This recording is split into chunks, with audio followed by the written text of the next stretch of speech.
तो आप देख रहे थे यहाँ प्रियंका गांधी, राहुल गांधी और इन दोनों के बीच एक जो कहें अदला बदली इस ढंग से कि अब राहुल गांधी रायबरेली रखेंगे और प्रियंका गांधी लड़ेंगी वायनाड से। एक बहुत बड़ी खबर अभी आ रही है और यह खबर लगातार हम लोग चर्चा कर भी रहे थे कि राहुल गांधी शायद रायबरेली रखें अपने पास, क्योंकि राहुल गांधी 2 जगहों से सांसद हैं और कल तक उनको यह फैसला लेना था। आज यह फैसला इन्होंने ले लिया और इसकी सूचना, इसकी घोषणा जो है वो आज कांग्रेस अध्यक्ष मल्लिकार्जुन खड़गे ने राहुल गांधी, प्रियंका गांधी और केसी वेणुगोपाल के सामने मीडिया के सामने आकर इन्होंने की है। और इस घोषणा में साफ साफ बता दिया, राहुल गांधी ने कह दिया कि मेरे लिए ये डिसीजन लेना बहुत मुश्किल था, क्योंकि 5 साल तक हम लगातार वायनाड के सांसद रहे और वायनाड के लोगों से मेरा जो प्यार है वो बना रहेगा। और एक वादा जरूर करता हूं कि अब वायनाड में भी हर सप्ताह आया जाया करूंगा और अब वायनाड को 2-2 सांसद मिलेंगे। प्रियंका वहां से वायनाड से चुनाव लड़ेंगी और जीतेंगी, ऐसा दावा, ऐसी उम्मीद है। और दूसरी तरफ रायबरेली के लोगों को भी 2 सांसद इसलिए क्योंकि मैं यानी राहुल गांधी खुद रहेंगे सांसद और साथ में जो आने वाली सांसद वायनाड से हैं वो भी बीच बीच में रायबरेली आएंगी। तो एक अपना इन्होंने, इन दोनों भाई बहनों ने, चाहे रायबरेली हो या वायनाड हो, इन दोनों जगहों के जो मतदाता हैं, वहां की जनता है, उनको भरोसे में लेने की कोशिश, उनको विश्वास दिलाने की कोशिश इन लोगों ने की है। एक बहुत बड़ी खबर अभी आ रही है आप लोगों के बीच दोस्तों। अभी से थोड़ी देर पहले जैसे ही हमने इस कार्यक्रम की शुरुआत की थी, आपको बताया था कि मल्लिकार्जुन खड़गे के घर पर मीटिंग चल रही है, हाई प्रोफाइल मीटिंग। इसमें 4 लोग मौजूद हैं। सोनिया गांधी, आप पिक्चर देख रहे हैं, सोनिया गांधी हैं। उन सोनिया गांधी के अलावा राहुल गांधी, प्रियंका गांधी और केसी वेणुगोपाल, इन 5 लोगों के बीच जो बैठक हुई, इस बैठक से निकलकर प्रेस को संबोधित करते हुए मल्लिकार्जुन खड़गे ने आज इसकी घोषणा कर दी कि राहुल गांधी वायनाड छोड़ेंगे और प्रियंका गांधी वहां से उम्मीदवार होंगी और प्रियंका गांधी जरूर जीतेंगी, ऐसा दावा चाहे मल्लिकार्जुन खड़गे हो या राहुल गांधी हो करते हुए। अब प्रियंका गांधी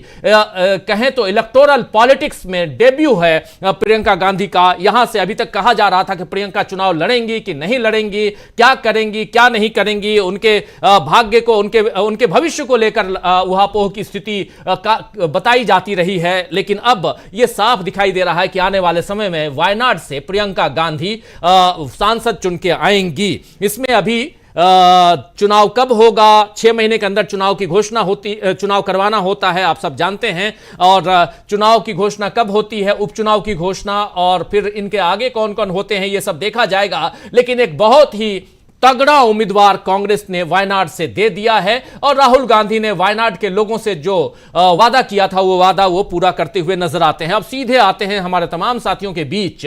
देखिए, इस वक्त हमारे साथ 5 वरिष्ठ साथी जुड़े हुए हैं। प्रोफेसर रविकांत जी अपनी बात रख रहे थे, तभी ये ब्रेकिंग खबर आई जो हम सीधे आप लोगों तक लेके आ रहे थे। प्रोफेसर रविकांत जी, सबसे पहले आपकी प्रतिक्रिया और तमाम हमारे साथी इन सबके बीच भी जाते हैं। और जो साथी बाद में जुड़े हैं, आप सबको एक बार फिर से इस्तकबाल आप सबका करता हूं, स्वागत करता हूं और ईद मुबारक कहता हूं। आप सबको बहुत बहुत शुभकामनाएं। चलते हैं, आगे बढ़ते हैं। प्रोफेसर रविकांत जी, क्या कहेंगे इस पर, पहली प्रतिक्रिया। राजीव जी, देखिए, कांग्रेस का ये जो निर्णय है वो बहुत स्वागत योग्य है और बहुत सधा हुआ निर्णय है। वायनाड सीट से प्रियंका गांधी के लिए कोई चैलेंज नहीं होगा, नंबर 1। नंबर 2, रायबरेली से राहुल गांधी ने जो चुनाव लड़ा, यहाँ की जनता की जिस तरह की प्रत्याशाएं थी, जो अपेक्षाएं थी, उनको वो दरकिनार नहीं कर सकते थे। वायनाड में ऑलरेडी वो 5 साल दे चुके हैं, लेकिन प्यार उनका दोनों तरफ है, लोग उनको बराबर चाहते थे, तो प्रियंका को वहां भेजा जा रहा है। और निश्चित रूप से उत्तर और दक्षिण दोनों ही क्षेत्रों की राजनीति को साधने का एक बहुत बड़ा ये प्रयास है। दूसरी महत्वपूर्ण बात कि प्रियंका गांधी, मुझे लगता है कि करीब 15 साल के बाद चुनाव लड़ने जा रही है। लंबे समय से वो राजनीति में काम कर रही हैं। भारतीय जनता पार्टी और उसके जो आईटी सेल, ये सब जो बराबर कहते हैं कि साहब ये परिवारवादी की राजनीति है, उन्हें ये समझना होगा कि यहाँ तो इतने लंबे संघर्ष के बाद डेब्यू करने का मौका मिल रहा है। प्रियंका गांधी लगातार चुनाव में काम करती रही, लगातार संगठन में काम करती रही, लेकिन उन्हें अब जाकर के कहीं चुनाव लड़ने का मौका मिला है। लेकिन खैर, वो तो अपना आरोप लगाते ही रहेंगे।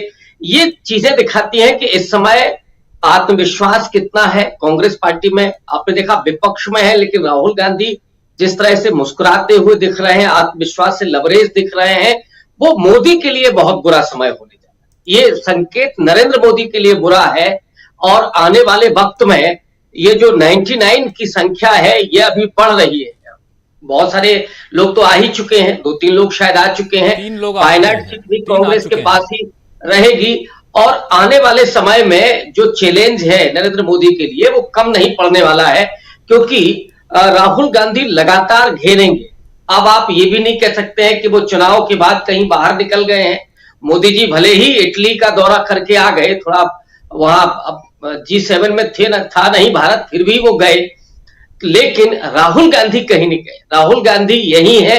राहुल गांधी की पूरी पार्टी नीट के सवाल पर नौजवानों के साथ खड़ी हुई थी। हर मुद्दे के साथ लगातार कांग्रेस पार्टी सक्रिय है, और एक बड़ी चुनौती भारतीय जनता पार्टी के लिए बन रही है। और मुझे लगता है कि आरएसएस के 100वें साल में जो इनका मंसूबा था, उस मंसूबे को तो इस देश के दलित, पिछड़ों, अल्पसंख्यकों ने खारिज ही कर दिया, आदिवासियों ने भी। और अब जो राजनीति है वो मुझे लगता है कि एक नए भारत की तरफ, और वो भारत जो स्वाधीनता आंदोलन के दरमियान बना था, उसकी तरफ मुड़ रही है। और ये इस देश के लोगों के लिए बेहतर होगा, इस देश के भविष्य के लिए अच्छा होगा, और इस देश की जो अपनी संस्कृति रही है, बहुल संस्कृति, उसके लिए भी अच्छा होगा। जी राजीव। बिल्कुल बिल्कुल। अब वायनाड और रायबरेली दोनों को 2-2 सांसद, ये कह रहे थे राहुल गांधी भी, और ये बात कह रहे थे मल्लिकार्जुन खड़गे भी। राहुल गांधी ने दावे के साथ कहा कि वायनाड को और रायबरेली को 2-2 सांसद मिलेंगे, और चाहे उधर राहुल प्रियंका, इधर भी प्रियंका राहुल। और यहां से एक राजनीति, और यहां पर ये तो साफ दिखाई देता है कि एक सीट और बढ़ने वाली है कांग्रेस पार्टी की। प्रशांत टंडन जी, जल्दी से आपकी प्रतिक्रिया चाहूंगा, क्या कुछ इस पे कहेंगे? इसकी चर्चा खूब होती रही कि राहुल कहां से चुनाव लड़ेंगे, और आज इसकी घोषणा कर दी गई। कैसे देखा जाए इस खबर को, और कैसे यहां से आगे की रणनीतियों को, इंडिया गठबंधन को कैसे देखा जाए? देखिए, पहली इसमें जो सबसे बड़ी खबर जो मुझे दिखाई दे रही है वो ये कि प्रियंका गांधी का संसदीय पारी शुरू हो रही है, और वो क्योंकि अच्छी वक्ता हैं और लोकसभा में वो जोरदार अपनी पारी शुरुआत करेंगी वहां से जीत कर आने के बाद। अब लोकसभा में तो एक संख्या बढ़ेगी, विपक्ष की आवाज जो है वो बढ़ेगी। देखिए, प्रियंका गांधी, राहुल गांधी, मल्लिकार्जुन खड़गे, ये ऐसे लोग हैं, अखिलेश यादव, ये ऐसे लोग हैं जो कई एमपीज के बराबर की ताकत रखते हैं लोकसभा के अंदर, अकेले होने के बावजूद। महुआ मोइत्रा, ऐसे तमाम सारे नाम हैं जी, जो कि बहुत अच्छे वक्ता हैं, और ये काफी असरदार होंगे। पहली बात तो एक तो ये बड़ा फैसला है, जैसा आपने कहा कि राहुल गांधी को करना ही था, एक सीट छोड़नी थी, और कल ही उन्होंने लोकसभा सेक्रेटरीट से इसकी जांच पड़ताल कर ली थी कि कैसे क्या प्रक्रिया वगैरह क्या है। अब यहाँ से राजनीति जो है कुछ और, अब लोकसभा का सत्र होगा तो मेरे ख्याल से अब ये उपचुनाव जब भी होगा तो विंटर सेशन में प्रियंका गांधी लोकसभा में दिखाई देंगी। तो ये एक बड़ा सरदर्द बीजेपी नहीं, अभी मानसून सेशन है, मानसून सेशन है। इस बीच अगर चुनाव हो जुलाई एंड से मानसून, उसकी घोषणा भी हो चुकी है। मैं डेट अभी भूल रहा हूं, लेकिन जुलाई एंड से है, जुलाई एंड से 15 अगस्त तक, उससे पहले तक, 13-14। अगर उपचुनाव इलेक्शन कमीशन तुरंत करवा देगा अगले 1-8 महीने में, तब तो, वरना वो विंटर सेशन में ही आएंगे। लेकिन जो लौटते हैं राजीव जी, जो राजनीति का माहौल चल रहा है इस देश में, तो एक आध बात उस पर, अब तो ये फैसला हो गया, ये फैसला होना ही था। प्रियंका गांधी के बारे में जरूर एक संशय था कि वो तैयार होती कि नहीं होती है, तो वो राजी हो गई, अच्छी बात है, कांग्रेस के लिए अच्छी बात है। वो सीट अब परिवार के पास रहेगी। तो 3 सीटें हैं इनके पास, अमेठी, रायबरेली और वायनाड, तो ये सफल होती रहेगी। अब स्मृति ईरानी का नहीं पता है कि वो वायनाड से चुनाव लड़ेंगी या नहीं लड़ेंगी, हाँ, इस पे मैं आने वाला था, इस पे आने वाला था कि क्या स्मृति ईरानी वायनाड जाएंगी, एक अब बड़ा ये तो सवाल है। बीजेपी को फैसला करना है जी। कि वो वायनाड से वो वहां से लड़ती है कि नहीं लड़ती है। मेरे ख्याल से लड़ना चाहिए, उनको चुनौती देनी चाहिए। स्पीकर के पोस्ट को लेकर राजीव जी बहुत अभी आप चर्चा कर रहे थे, स्पीकर के पोस्ट को लेकर अब अगली जो चुनौती है मोदी सरकार के सामने, वो जो दो तीन बड़ी चुनौतियां वो स्पीकर के पोस्ट को लेकर, आपने कहा कि ओम बिरला को कंटिन्यू करना चाहते हैं, बिल्कुल सही बात है। और अभी राजनाथ सिंह के घर में एक बैठक हुई थी, वहां ओम बिरला भी मौजूद थे। कल उन्होंने प्रेस कॉन्फ्रेंस भी बुलाई थी, लेकिन उस प्रेस कॉन्फ्रेंस में वो बातें नहीं की जिसके लिए बुलाई थी, कुछ और वो बातें करते दिखाई दिए। लेकिन ओम बिरला जी हैं फ्रंट पेज पे, फ्रंट फुट पे। और पहले भी हम लोगों ने राजीव जी चर्चा की थी कि उनको माइक का स्विच पता है कि कहाँ है जी। और इसलिए उनकी आवश्यकता रहेगी। और लेकिन उसमें दो तीन बातें देखिए, एक तो जेडीयू ने हथियार डाल दिए और जेडीयू इस स्थिति में नहीं है कि वो बहुत ज्यादा प्रेशराइज कर पाए नीतीश कुमार, लेकिन टीडीपी ने अभी गिव अप नहीं किया है।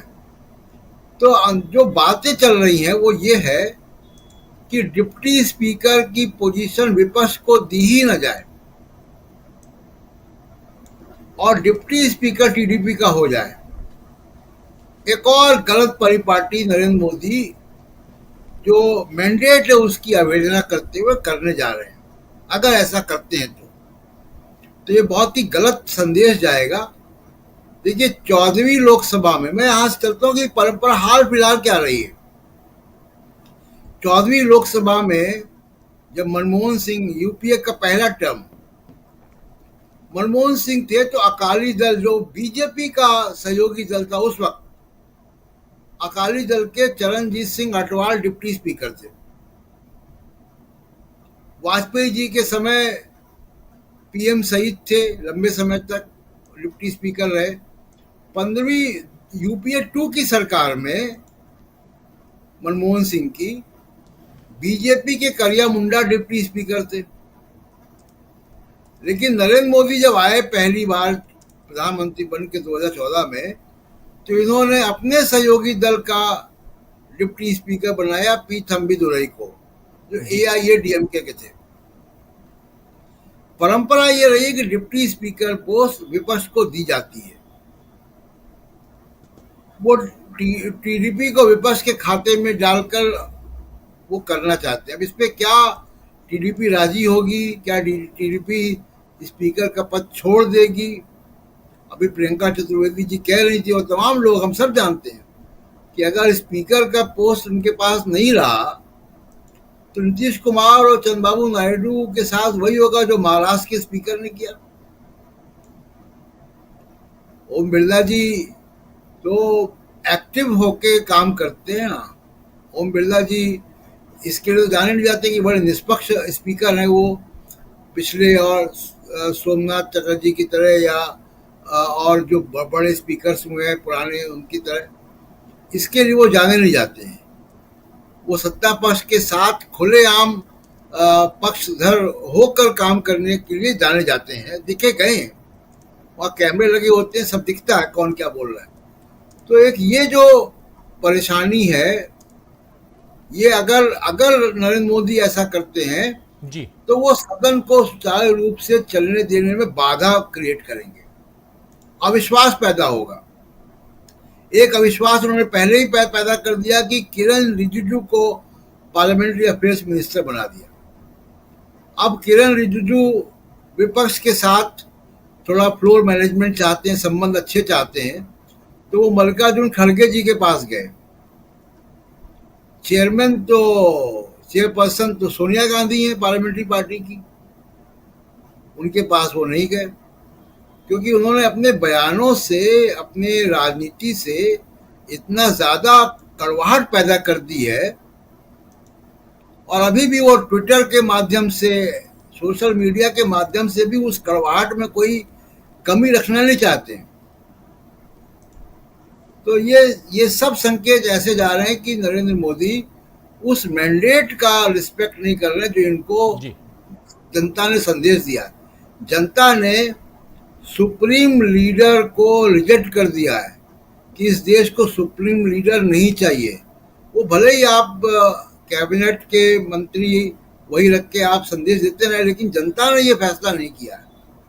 प्रशांत जी, इस पे आते हैं, इस पे और हम थोड़ा चर्चा और गंभीरता से करना चाहेंगे। थोड़ा सा आते हैं, पहले हमारे और साथियों से जरा ले लेता हूं प्रतिक्रिया, एक एक प्रतिक्रिया चाहता हूं। प्रियंका गांधी के नाम की जो घोषणा हुई है, इसके क्या मायने हैं? यहां से कांग्रेस आगे की किस रणनीति से आगे बढ़ना चाहती है? जो अभी आप कह रहे थे कि सदन के अंदर अब न सिर्फ राहुल गांधी होंगे, न सिर्फ अखिलेश यादव होंगे, न सिर्फ अभिषेक बनर्जी होंगे, न सिर्फ महुआ मोइत्रा होंगी, बल्कि अब प्रियंका गांधी भी जैसे जीत के आती हैं तो वो भी अगले 6 महीने में दिखाई देंगी। प्रियंका गांधी तक, यानी एक ऐसे लोकसभा को हम देखने जा रहे हैं बहुत दिनों बाद, जो काफी दबदबे के साथ, यानी कि विपक्ष काफी मजबूती के साथ यहां नजर आएगा। प्रियंका गांधी के नाम की घोषणा के क्या मायने यहां रखे जाएं, निकाले जाएं?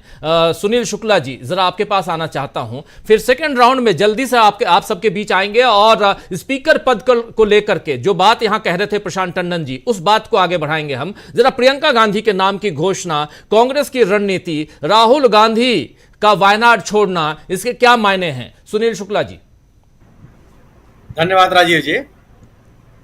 प्रियंका गांधी की उम्मीदवारी वायनाड से ये बहुत ही शानदार निर्णय है, बहुत तार्किक निर्णय है और पार्टी को की जो मौजूदगी है केरल में उसको और ताकत देने वाला निर्णय है। वायनाड, रायबरेली और अमेठी, यह देश के वो संसदीय क्षेत्र हैं जहां पे कांग्रेस के साथ साथ इस गांधी परिवार का एक संबंध है। मैं व्यक्तिगत तौर पे हमेशा से मानता रहा हूं कि रायबरेली सीट को ही राहुल गांधी रिटेन करेंगे। उसके मैं 2 कारण मानता था कि एक तो राहुल गांधी की उम्मीदवारी की, राहुल गांधी को लेकर सीट छोड़ते समय सोनिया गांधी को रायबरेली की जनता के नाम लिखी गई चिट्ठी, और चुनाव प्रचार के दौरान उन्होंने जब ये कहा कि मैं अपने बेटे को आपको सौंप रही हूँ और जिस तरीके से आपने पूरे परिवार का ख्याल रखा है, आप मेरे बेटे का भी ख्याल रखेंगे जी। तो यह मेरा अपना मानना था कि जो बॉन्डिंग, जो व्यक्तिगत बॉन्डिंग, जो एक संबंध डेवलप किया कांग्रेस और के प्रथम परिवार ने, उसको बढ़ाते रहने के लिए और उसको बनाए रखने के लिए, यह रायबरेली से कोई ऐसा नहीं कि आज का संबंध है इस परिवार का, ये लगातार वहां से सीट जीतते रहे और लोगों ने उनको बड़ा जबरदस्त उनको जन समर्थन भी दिया। एक बार 1977 को अगर छोड़ दिया जाए तो शायद ही कभी गांधी नेहरू परिवार का कोई उम्मीदवार वहां से हारा हो। वही स्थिति रायबरेली की, अमेठी की भी है। अमेठी से लगातार लोग जीतते रहे हैं। एक बार संजय सिंह को अगर बात की छोड़ दिया जाए, उसमें गांधी नेहरू परिवार का कोई व्यक्ति नहीं था, और राहुल गांधी का 2019 का चुनाव, ये 2 सीटें। और वायनाड जाकर के राहुल गांधी ने आज के कांग्रेस के नेताओं के लिए, कांग्रेस पार्टी के लिए एक बड़ा जनाधार तैयार किया जी।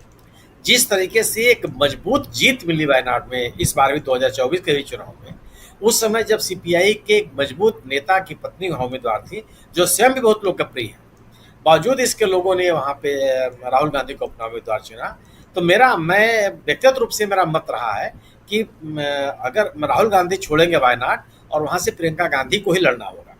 लोग बार बार करुणाकरण जी के बेटे का नाम ले रहे थे, जो कि चुनाव लड़े थे गोपी जी के, सुरेश गोपी के खिलाफ, लेकिन मैं व्यक्तिगत रूप से मानता था कि वहां पे प्रियंका गांधी ही लड़ेंगी, क्योंकि एक संसदीय क्षेत्र के साथ जो आपका रिलेशन डेवलप हो जाता है, एक व्यक्तिगत रिलेशन जो डेवलप हो जाता है, परिवार का जो संबंध डेवलप हो जाता है, उसको तोड़ पाना बड़ा मुश्किल होता है। वो आप कर, और अगर आप अपने संपर्क बनाए रखते हैं तो हमेशा हमेशा के लिए संपर्क हो जाता है जी। यार इंदिरा गांधी भी मेडक से लड़ी, चिकमंगलुरु से लड़ी, लेकिन सोनिया गांधी भी लड़ी, लेकिन वह रिलेशन नहीं डेवलप हो पाया जो रिलेशन राहुल गांधी ने वायनाड के साथ डेवलप कर लिया, या जो रिलेशन राहुल गांधी ने अमेठी के साथ डेवलप किया। तो यह जो निर्णय है कांग्रेस का, और दूसरी चीज कि कांग्रेस परिवार की उपस्थिति का वायनाड में जो आगे की स्थिति बनेगी, माने जो केरल राज्य में यूडीएफ की मौजूदगी का जो सवाल है, वो पूरी तरह से मजबूत होगा। मैंने कांग्रेस को फायदा होगा उससे, और कांग्रेस से संदेश देने में सफल रहेगी कि राहुल गांधी के इस्तीफा देने का मतलब मौका परस्ती नहीं है, बल्कि अपनी सगी बहन को या परिवार के केंद्रीय नेतृत्व में से किसी एक व्यक्ति को मैदान में उतारना है। गोया कि अपने मजबूत संबंधों को राज्य की जनता के साथ, वायनाड की जनता के साथ पुनः परिभाषित करने की एक कोशिश है। करुणाकरण के पुत्र भी अगर चुनाव लड़ते तो कांग्रेस को ऐसा नहीं था कि वह चुनाव हार जाएगी। कांग्रेस बहुत मजबूत स्थिति में है, और केरल में आप देख रहे हैं कि लगभग अधिकांश सीटें कांग्रेस या यूडीएफ के लोग जीत करके आए हैं।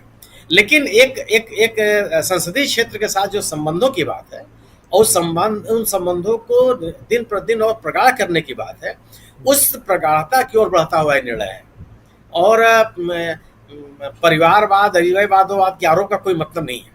यह इस आरोप से डर करके कांग्रेस अगर निर्णय लेती है, तो कांग्रेस का यह जो प्रथम जो परिवार है वह अपने त्याग और बलिदान के कारण राजनीति में है। वह ऐसा नहीं है कि बिना जन समर्थन के किसी ने एक सीईओ की तरह से उनको नॉमिनेट कर दिया और अपने पद पे बने हुए।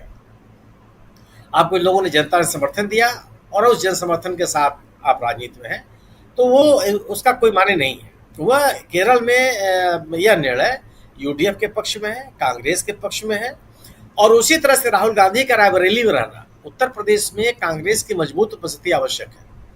जो इंडिया दल समूह ने एक अपना राजनीतिक आधार उत्तर प्रदेश में बनाया है, और जो लोगों को अपनी तरफ से आकर्षित करने में सफल रहा है, वो उसके लिए आवश्यक था कि राहुल गांधी उत्तर प्रदेश से बने रहते, क्योंकि अभी जिन संघर्षों की आवश्यकता है, जिस तरीके से लोगों के बीच में जाना है, लोगों के मुद्दों के साथ सड़कों पर संघर्ष करना है, उसके लिए राहुल गांधी की मौजूदगी आवश्यक है।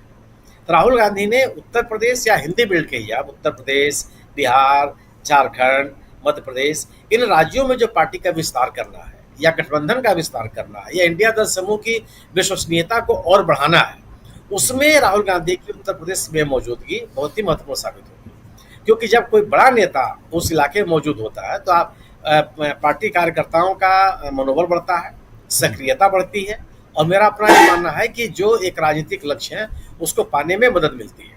ये दोनों निर्णयों को मैं कांग्रेस के पक्ष में मानता हूँ, और इंडिया दल समूह को ताकत देने वाला मानता हूँ। जी बिल्कुल बिल्कुल, आप सही कह रहे हैं। जरा जल्दी से आना चाहता हूं डॉक्टर प्रकाश हिंदुस्तानी जी, आपके पास भी आपकी भी प्रतिक्रिया इस पूरे घटनाक्रम पे। प्रेस कॉन्फ्रेंस अभी आप देख रहे थे, सोनिया गांधी, प्रियंका गांधी, राहुल गांधी, केसी वेणुगोपाल और मल्लिकार्जुन खड़गे, एक मंथन चिंतन, उसके बाद फिर घोषणा होती है कि राहुल गांधी वायनाड छोड़ेंगे और प्रियंका गांधी वायनाड से चुनाव लड़ेंगी। प्रियंका गांधी यहां से उनका पदार्पण होने जा रहा है, और इस राजनीति में, संसदीय राजनीति में, इलेक्टोरल जो अभी जो राजनीति है उसमें, और यहां से आप देखेंगे कि कहीं ना कहीं इलेक्टोरल पॉलिटिक्स में पदार्पण के साथ साथ प्रियंका गांधी एक अलग अंदाज में भी नजर आ सकती हैं। और एक बात यहां मल्लिकार्जुन खड़गे जो कह रहे थे कि लड़की हूं, लड़ सकती हूं का नारा देते हुए, एक फाइटिंग स्किल जो रहना चाहिए, वो फाइटर स्किल है इनमें, और उसके साथ साथ इसीलिए, और सबसे बड़ी चीज थैंक्स कह रहे थे कि इन्होंने इस चुनौती को स्वीकार किया है, लड़ना स्वीकार किया है प्रियंका गांधी ने। कैसे देखा जाए, क्योंकि कांग्रेस पार्टी जब इंट्रोड्यूस कर रही है मीडिया के सामने प्रियंका को लाकर, तो बहुत सारी बातें यहां रखते हुए दिखाई दे रहे थे, सुनाई पड़ रहे थे मल्लिकार्जुन खड़गे। कैसे देखा जाए इसको, और क्या यहां से हम ये माने कि इंडिया गठबंधन के साथ, मतलब कांग्रेस जो सबसे बड़ी पार्टी है, एक मजबूत इरादे के साथ इस 18वीं लोकसभा में उतरी हुई दिखाई देती है? राजीव जी, 18वीं लोकसभा में एक और प्रखर सांसद रहेगा, एक और प्रखर सांसद की मौजूदगी होगी, जो तर्कपूर्ण तरीके से सरकार से निपटेगी। सरकार की गलत नीतियों का विरोध करने वाली एक मजबूत नेता आएगी अब वायनाड से। अब तक ये तय नहीं था कि कौन आएगा, और ये भी तय हो गया कि उत्तर प्रदेश कांग्रेस नहीं छोड़ेगी, राहुल गांधी नहीं छोड़ेंगे। अगर राहुल गांधी उत्तर प्रदेश में रहते हैं तो ये तय मानिए कि बीजेपी की उत्तर प्रदेश में अच्छी स्थिति नहीं होने वाली है। तो राहुल की मौजूदगी उत्तर प्रदेश में बहुत जरूरी थी। सभी मानते हैं कि उत्तर प्रदेश जिसका, दिल्ली उसकी, और उसी क्रम में ये फैसला बहुत अच्छा कई दिनों से गहमा गहमी थी कि क्या प्रियंका लड़ेंगी, प्रियंका लड़ेंगी, प्रियंका को मनाने की बातें थी, कार्यकर्ता मांग कर रहे थे कि प्रियंका जी आप चुनाव लड़िए। अंततः वे मानी, यही बड़ी बात है। आप देखिए अतीत में किस तरह से कांग्रेस के कई नेता, नेहरू परिवार के कई लोग थे जो राजनीति में आने के लिए इच्छुक नहीं थे, लेकिन कार्यकर्ताओं की मांग पर और देश की जरूरत के हिसाब से उन्हें मैदान में आना पड़ा, राजनीति में आना पड़ा। राहुल गांधी खुद भी कहाँ राजनीति में आना चाहते थे। तो बहुत सारी बातें ऐसी है जो लोग नहीं आना चाहते, लेकिन सही दौर है। और अब देखने वाली बात होगी जो अभी आपने कुछ देर पहले कही कि क्या स्मृति ईरानी जाएंगी वायनाड। मेरे ख्याल से तो इतनी हिम्मत उनमें नहीं होगी, और बीजेपी भी नहीं चाहेगी कि स्मृति ईरानी फिर अपनी भद पिटवाए। पहले काफी भद उनकी हो चुकी है।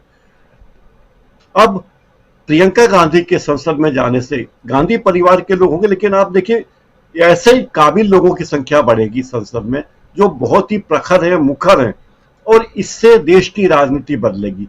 इससे महिलाओं के हितों की बात करने वाली एक और प्रखर सांसद होगी। उत्तर प्रदेश हिंदी भाषी सांसद होगी जो दक्षिण भारत से जीत कर आएगी। तो बहुत सारी बातें होने वाली है।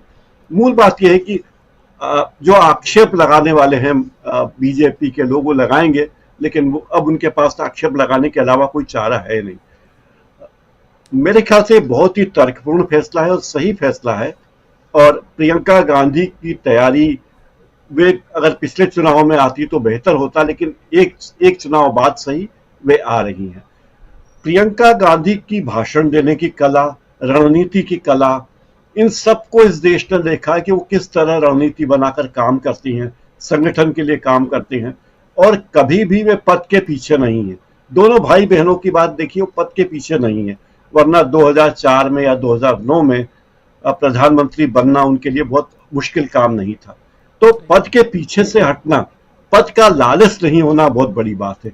एक तरफ स्मृति ईरानी को लोग याद करेंगे, जिसको उनके अहंकार को याद करेंगे, जो चुनाव हारने के बाद भी मंत्री बन गई थी और अहंकार से भरी बैठी थी, और दूसरी तरफ लोग प्रियंका को देखिए, विनम्र है, जिन्होंने अपने पिता के हत्यारों को, एक तरफ एक वो पार्टी है जो बदला लेने की सोचती है, दूसरी तरफ वो परिवार है जो एक हत्यारे को भी माफ करने को तैयार है, और हत्यारीन भी वो जिसने उनके परिवार के मुख्य अभिभावक की हत्या की।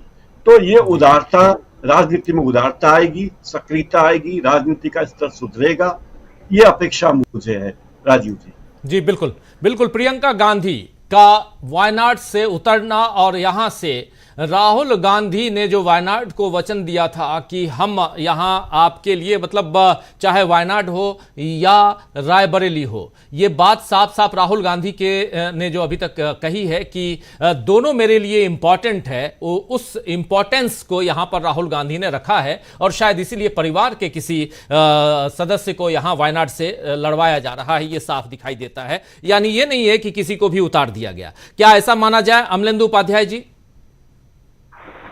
निश्चित तौर पर राजीव जी, एक तो यहाँ दो चीजें मुझको दिख रही है। एक तो प्रियंका गांधी का लंबा राजनीतिक संघर्ष है, लगभग 25 वर्ष से ज्यादा का। अगर मुझे ठीक से ध्यान पड़ता है तो 1999 के चुनाव से वो लगातार मतलब सक्रिय है। तो अब जाकर के अगर वो संसदीय राजनीति में उतर रही है तो ये ऐसा नहीं है कि साथ में मुफ्त में सेहत में तो मिल गया है। 25 साल उन्होंने पर्दे के पीछे रह करके काम किया है, और तब जाकर के संसदीय राजनीति में उतर रही है। दूसरा ये है राजीव जी की प्रियंका गांधी में जिस तरीके की क्षमताएं हैं, जाहिर सी बात है कि वो क्षमताएं बहुत से लोगों को परेशान करती हैं। प्रियंका गांधी के अंदर क्षमताएं हैं, खासतौर से उनकी भाषण कला जो है, और कार्यकर्ताओं से उनका जिस तरीके का संवाद रहता है वो काफी महत्वपूर्ण है, और लगभग व्यक्तिगत संबंध जैसे उनके जो अपने कार्यकर्ताओं से हो जाते हैं। इसको मैं जानता हूँ अच्छी तरीके से। तो ये चीज राहुल गांधी ने जहाँ जो कहा वायनाड में जाकर के, तो उसका सीधा सीधा तात्पर्य यही था। दूसरा राजीव जी ये है कि प्रियंका गांधी ने, तो इसे कहा जाए जो भाई बहनों के बीच में जो बॉन्डिंग है उसको आप देखिए किस तरीके से, वरना तो राजनीति में राजनीति भाई बहन भी एक दूसरे के शत्रु हो जाते हैं। यहाँ बॉन्डिंग देखिए किस तरीके से कि 2004 से प्रियंका गांधी अपने भाई के पीछे एक तरीके से कहा जाए वो संबल बन के खड़ी हुई है, और आज भी पहले रायबरेली से उनको जिताने के बाद तब जाकर के वो राजनीति में उतर रही है। तो मुझे लगता है कि जो व्यक्तिगत रिश्ते हैं वो राजनीति में किस तरह निभाई जाती है, ये भी इस परिवार से लोगों को सीख लेने की आवश्यकता है। वरना हमने बहुत से लोगों को देखा राजनीति किस तरीके से जो है भाई भाई के खिलाफ चुनाव लड़ते हैं, और सब हमने देखा राजनीति में क्या क्या होता है। तो मुझे लगता है कि बहुत कुछ यहाँ से सीखने की आवश्यकता है और एक अच्छा फैसला मुझे लगता है कांग्रेस ने लिया है। जी जी बिल्कुल, अच्छा फैसला कांग्रेस ने लिया है। जरा अब आगे बढ़ते हैं और सीधा प्रशांत टंडन जी आपके पास आना चाहता हूं।